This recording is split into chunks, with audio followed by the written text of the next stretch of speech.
Thank you so much, Praveen and the jury. And I think this is going to be a much of a change from what we have been seeing from this fantastic morning. Lots of pointers for you to note.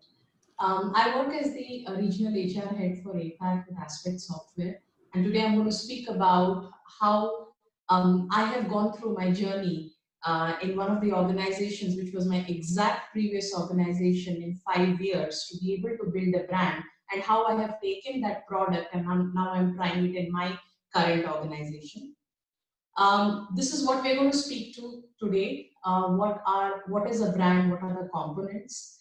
A brand building is a journey, so I'm trying to get in the what, the why, the how, which is pretty much the stages of Kaizen.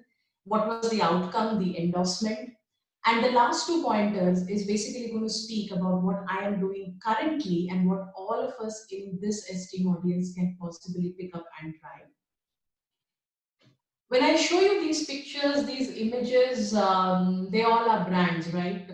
What comes to our mind when we look at these images is when there is a delivery with FedEx, there is a very high possibility that nothing will be broken there because FedEx takes the responsibility.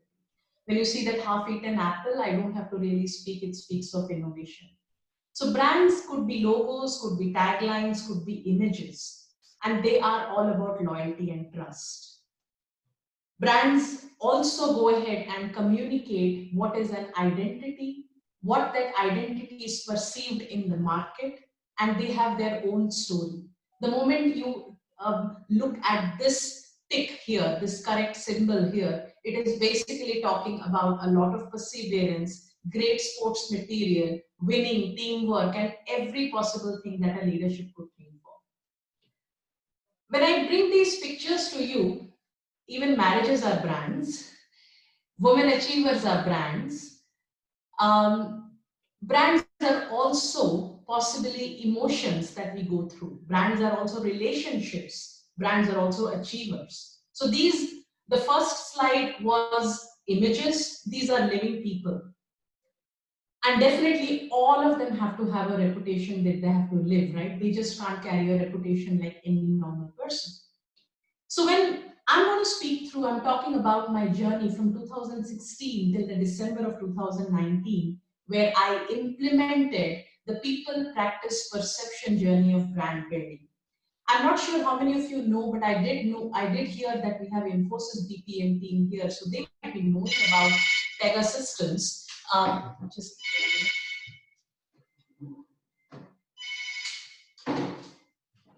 So this is an organization which works in the CRM space, and I was working between 2014 all the way up to 2019, and this is my journey. Why we did this? Pega is not possibly one of the most biggest brands in the CRM space for their product back in 2015. And we wanted to grow the team from a meager size of 400 people to a strength when I left to about 2,000 people. So we wanted to build a hiring potential, a reputation, an experience which speaks for themselves, and in turn create something called as the trust with the employees, trust to the outside world, a camaraderie amongst people, and a sense of pride.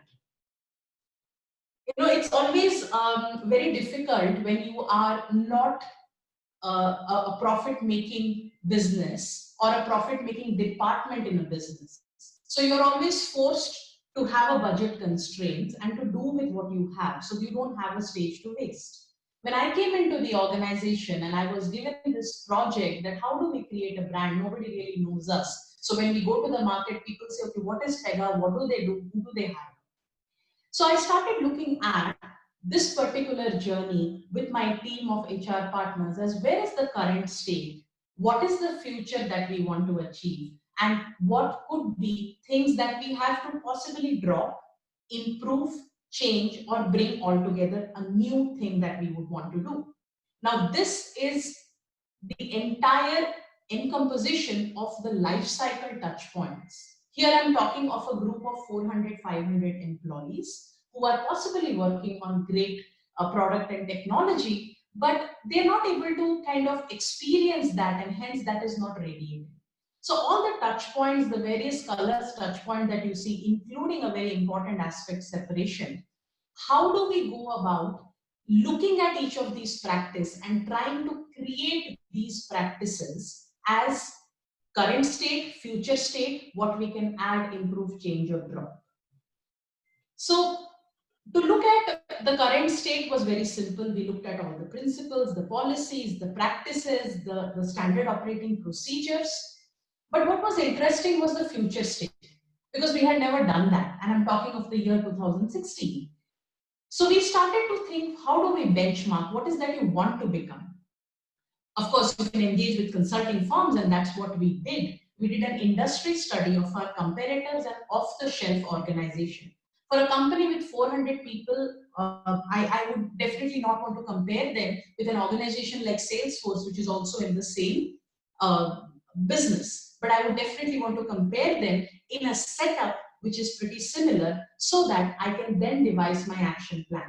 My action plan will be the employee value proposition, or very fondly called as EVP. I'm going to talk a little bit on employee advocacy as I move forward. Once the what was done, how we did was a very interesting journey, and this journey really doesn't stop. So we try to create something which is more like a very participative mode of doing this journey. So we created brand ambassadors. This is more like train the trainer model. I understand what a brand may be because of the background I come from. The marketing team understands, the talent acquisition team understands. But we try to create a brand ambassador in the business. Definitely without leadership endorsement, you cannot move forward. We also moved it to the next level of the leadership, which is creating a manager community, creating events, roadshows, social media presence, creating a recall factor, which is a very popular hashtag that people remember with what they are associating. And finally, the outcome was Employee Speaks, which is the employee advocacy. There was a brand playbook that was created. So you just don't have to suddenly go and stand and say, you know what, I'm a brand myself. Nobody's going to listen to us. So there has to be a consistent message of who, what we are. Every new joiner coming into the company has to be integrated. So we have to start from things like job descriptions, your policy documents, your intranet, your internet, everything reflecting the employee value proposition. You have to periodically go and benchmark the processes. If, for instance, you say that your brand stands for trust, your brand stands for equality, are you looking at something like compensation equality? Are you talking of pay parity? Are you talking for pay for performance? This information has to be available. And ultimately, we all know that without an endorsement from your own employees and the industry, what actions we are doing is not closing the loop. So some of the outcomes that I really want to share, this is a 3-year journey, and some of the numbers that I can speak through. Employee referral, right? All of you are so proudly presenting the work you have done. You have multiple people of your team in this group here. I'm sure when some of you move into organizations or came into these organizations, you got people along with you. So can we make employee referral as the most successful and biggest channel of hiring? Can we reduce agency costs? Yes, we did. Gender diversity, PWDs, people with disability, and veterans. These hiring methodologies are very nice to say. They are like tokenism, where you say, I have so many women in the leadership. But really, are you growing women in the leadership? When you say, I have created roles for people with disability, but are those people as successful as people who do not have a disability? Turnaround time on recruitment, higher joining ratio, lower decline ratio. So if you remember, one of the first slides that I had shown was the reason we went into this was creating hiring potential. So the strongest outcome that came out of the brand building process was actually hiring that. I mean, I heard somebody say in the morning that when you move from a span to a population, there could be the diametrics completely change. So when I'm trying something for 400 people as opposed to 2,000 people, the diametrics can change. So with building a brand, Hiring made a huge impact. Now come to the current employees. Our retention rate improved. In fact, the lowest attrition was seen for consistently 3 years in a row because people started to believe that there is much more to the organization than just a job. Every policy was benchmarked. Things like medical insurance. Are we spending the money and is that per employee value giving the value to the employee? Can we bring flexi benefits? Employee assistance program. These are good to have policies. All of you come from notable names, which are again great brands. But when we look at what we are spending versus what we are receiving is very, very important. Social media footprint was created. Pega was never known in the social media until we started this journey. And it was very important because when I took on the talent attraction team as a head for India, I wanted to bring down the cost of job boards so that people can start hiring from passive hiring or direct hiring from our application tracking system, which is on SAP or on LinkedIn or through employee referral. So it's like creating a constant pipeline of good talent. In 2017, Sweety, there was a new, sorry? sorry, Sweety, you have 5 more minutes. Yeah, Sorry. sure. Yeah.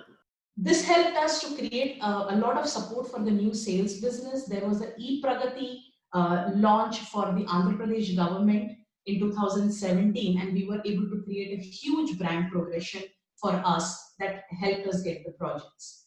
These were some of the endorsements. I was fortunate enough to be on the stage in Mumbai to receive the award from Marshall Goldsmith. Um, One of the things that I really want to say in terms of score is our score of employee satisfaction moved from 77 to 86, which pushed Pega to become the top 20 best companies to work for in 2019, which is what the image is.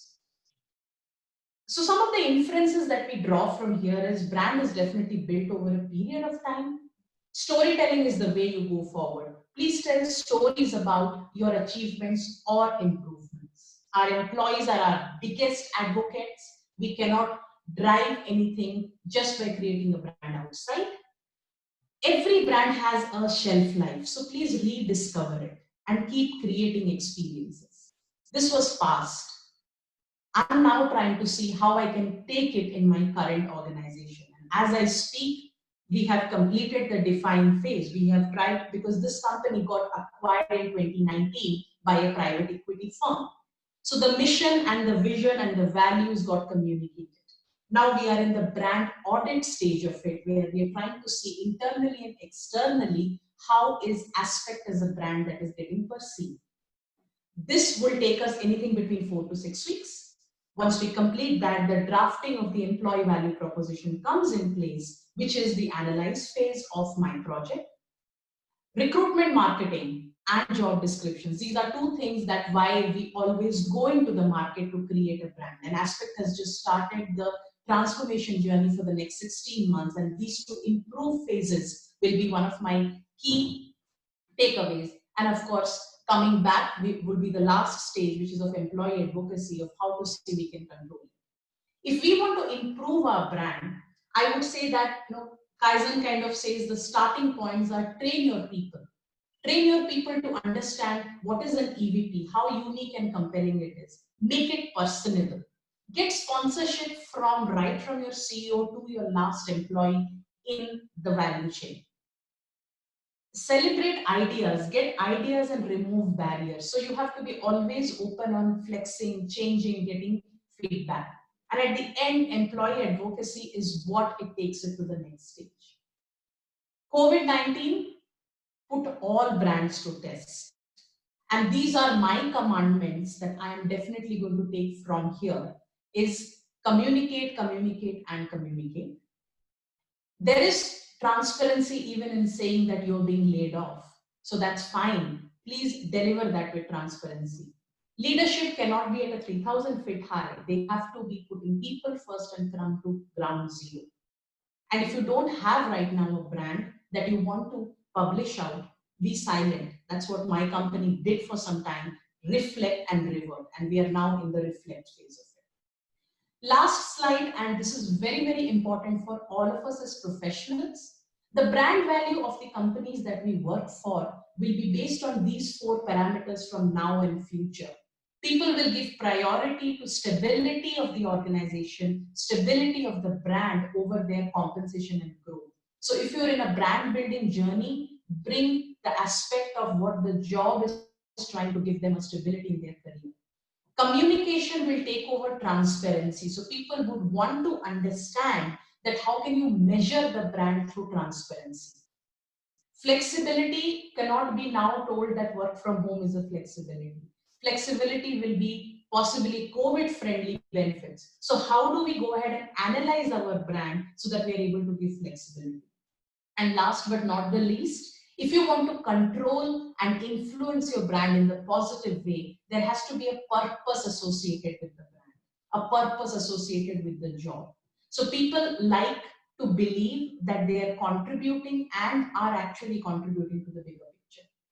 So I'll leave my audience with the thought that we all work for great companies. We are very excited about our organizations that we work for. We all can be brand ambassadors. My journey, what I tried, I'm again trying it, and I'm sure I'm going to implement it much more objectively this time. Thank you so much. I'll be happy to answer any questions. Thank you, Sweety. Nice presentation, and thank you for sharing your thoughts. Request Ashish and Rohit if you have any question to Sweety for the I'm presentation. good. I'm good, Devraj. No question. Okay, Rohit. Just, Thank you, Ashish. yeah, sure. So Rohit, yes, Sweetie, very nice thought. I mean, nice presentation. Lot of aspects you have covered. Just probably it was covered somewhere. I don't know because there is new dimension to diversity which is coming up now, the LGBT thing. So how do you think it is being perceived today globally and in India in specific? Sure, absolutely. I think LGBTQ is something that is still at a very thought nascent level in India, if I speak for, because it's been just a couple of years that Article 377 became legal, right? So I think one of the things that we would want, if we want to traverse that journey, is creating employee resource groups. And if we are talking of diversity, inclusion has to come before diversity. You know, there is a saying that diversity is inviting people to a party, inclusion is asking them to dance. So first and foremost is we need to understand that are we ready to include people in the organization? What kind of sensitization are we doing for our employees? Things like having a common washroom, things like having roles that are defined on talent and not on your orientation. Having the mention in your job description that you are okay not to declare your gender or your orientation is perfectly fine. Creating employee resource groups who are working and identifying common interest and roles where the company is committing to. So one of the things that I want to definitely speak here is that in this journey, there is an organization that I want to mention, which is ThoughtWorks, where everybody criticized them that they participate in Pride Network and those Pride marches. But when you want to break the ice, the first thing you need to do is build awareness. Second thing is build acceptance. The journey between awareness to acceptance is the longest. Once the acceptance is built, then it is possibly just a matter of time that the leadership signs up. There are many organizations today who are working at the college and academic level for creating talent who are ready for tomorrow, so that you don't like call them as diversity talent. You hire them for the skill they Sure. Yeah. Thank you.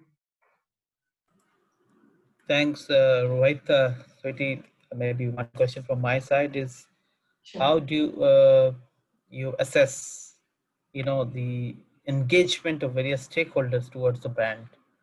So how do you assess that? Whether employees are perceiving the brand is strong, customers are perceiving that brand is strong. How do you assess that? Absolutely, and that is a very matured way of looking at when you have an established brand, where you're not fighting challenges of attracting talent, but you are basically looking at the products that you sell, the services that you offer. I think for when I look at a brand building, people always come first. followed by your products, your services, followed by your customers. While we could put customer delight as the main objective of every people that come first, but when you take care of your people, when you get the right set of skill mix, you are exactly developing the right product. So a perception of a brand for a customer is accuracy, predictability, sustainability. If these three things are something that, like having releases on time, you are able to resolve the SEV1 cases, you have the best global customer or the client support, you are able to build a brand of credibility. And that only happens when you have the right set of people. Great thoughts, Sweety. So thanks for the presentation, and all the best in the journey.